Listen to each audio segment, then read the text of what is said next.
Fans love Sherlock Holmes for his ability to notice things that most people ignore. I was wondering, maybe later, when you're finished. You're wearing lipstick. You weren't wearing lipstick before. While Sherlock is a fictional character, there are ways you can learn to read people in real life to better understand what they're thinking and feeling without them saying a word. No individual read will be foolproof, but together, they can start to paint a picture for you, not unlike how Sherlock deduced that John Watson had recently served overseas. Yesterday, I said Afghanistan or Iraq. Your haircut, the way you hold yourself, says military.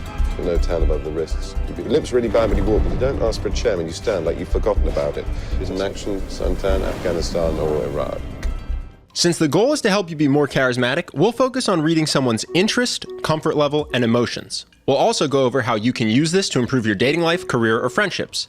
While you may never match Sherlock Holmes' detective skills, you can certainly beat him in that. I don't have friends. Let's start with the easiest thing, reading other people's interest. The first place to focus is an obvious one, the direction of their gaze. Most of us do this unconsciously already when we're the ones in conversation. You can tell when someone's interested because they maintain eye contact, and you can tell someone is losing interest as their gaze starts to wander. Where most people don't apply this is when they're observing other people interacting. For instance, let's say you're at a party or networking event and you see someone you want to get to know. If you see them looking around a room while somebody talks to them, that's a good sign that they're bored or uncomfortable and would welcome it if you approach their conversation. For an over-the-top example from real life, watch Tom Hardy lose interest while Leo answers this interview question. These men actually did this. And within the context of... If this were a social event, that'd be a sign that he's open to a different conversation. The second thing you want to get better at reading is body language. Specifically when it comes to interest, take note of the direction someone's feet are pointing. We subconsciously want to point our bodies towards people we have interest in, but most people have learned not to be obvious if they like someone, and so they resist that urge. Almost no one tries to consciously control the direction of their feet, which means the feet act like a compass, pointing towards people we're interested in. This works for people who are standing as well. If you're standing in a group of people, keep an eye out for where people point their feet, and you'll get a clue as to who is more or less interested in you. After engaging someone in conversation, the next thing you'll want to do is read their comfort level. This is useful because some people are too polite to express discomfort, but if you can spot it, then you can save a conversation before it goes poorly. Some common signs of discomfort are crossed arms, looking down, fidgeting, or shifting your stance. But the sign that most often gets ignored is a rigid body. Here's an exaggerated example from Suits. I'm alive. While we'd all hopefully notice that one, you'd be surprised how often people ignore this sign when it's more subtle. So let's say you're trying to make a sale, or you've just put your arm around somebody on a first date. If their body language stiffens and you continue to push forward, you'll likely make a bad impression. But if you notice and ease off, then you still have a chance to establish trust and rapport and potentially form a great relationship. The next level of reading someone is learning to read their emotions. Sherlock sometimes goes to unrealistic lengths to read emotions, like in this clip where he explains how he knew Irene wasn't faking her crush on him. Because I took your pulse.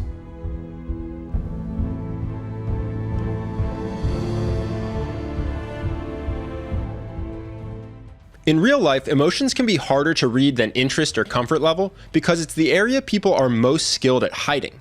So the question is, how do you get a read on someone's emotions when they're actively trying to be unreadable? 3 areas that give away key details are the face, throat, and chest. The first thing to look for is a micro-expression on the face. That's an involuntary expression that only lasts for a moment. Sherlock is a master at catching these small changes. Your pupils dilated. Learning how to read every single micro-expression would take serious training, but just being aware enough to look for them gives you a leg up on reading people. Because even if you don't catch what the emotion is, seeing a micro-expression instantly tells you 2 things. 1, something just triggered an emotion so strongly that it wasn't possible to repress it completely.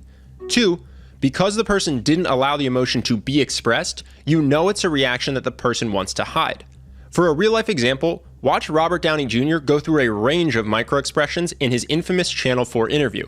Notice how because he's promoting a movie, he keeps trying to return to a positive face, but he can't hide the other emotions from briefly appearing. I'd really like to ask you about a quote you gave to the New York Times. And I don't want to pry, so if you don't want to talk about it, that's fine. But what you said to the New York Times once was... This was a clue to the interviewer that he's entering sensitive territory. Unfortunately for him, he was not good at reading Robert that day, so he plowed on and started to ask about his time in prison. That question did not go over well and led to the following tense exchange. Watch for two things. First, Robert makes a good read about the interviewer's nervousness based on his leg. And second, Robert's mouth drops when the guy starts to speak again at the end of the clip. Our agreement. Your foot's starting to jump a little bit. You better get to your next question.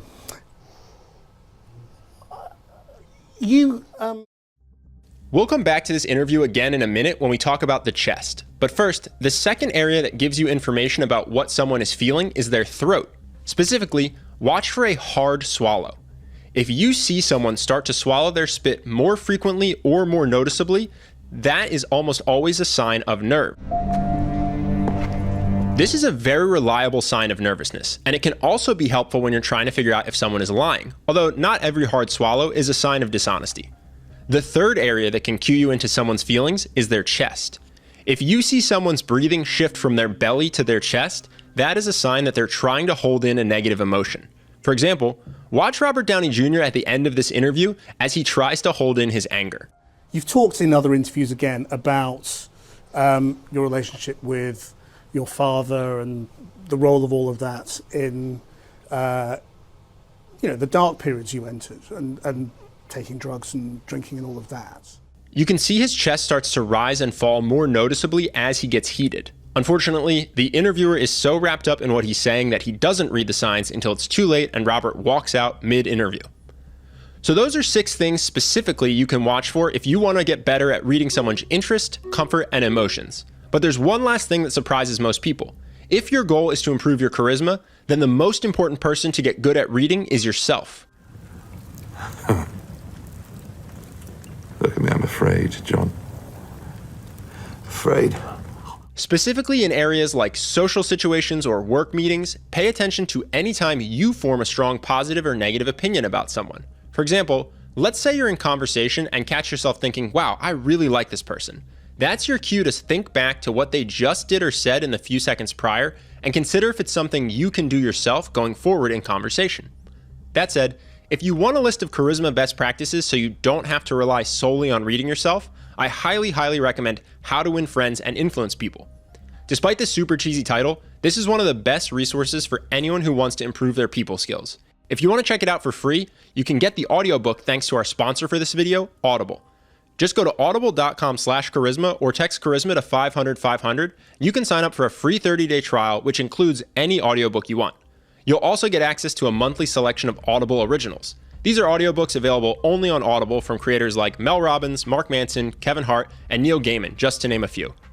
The nice thing about Audible is you can listen to it while you're doing things like run errands or doing chores, so no matter how busy your day is, you're always able to find time to learn and grow. Again, if you want to try that Audible trial and get How to Win Friends and Influence People for free, you can go to audible.com/charisma or text charisma to 500-500. Either way, I hope that you enjoyed this video and I look forward to seeing you in the next one.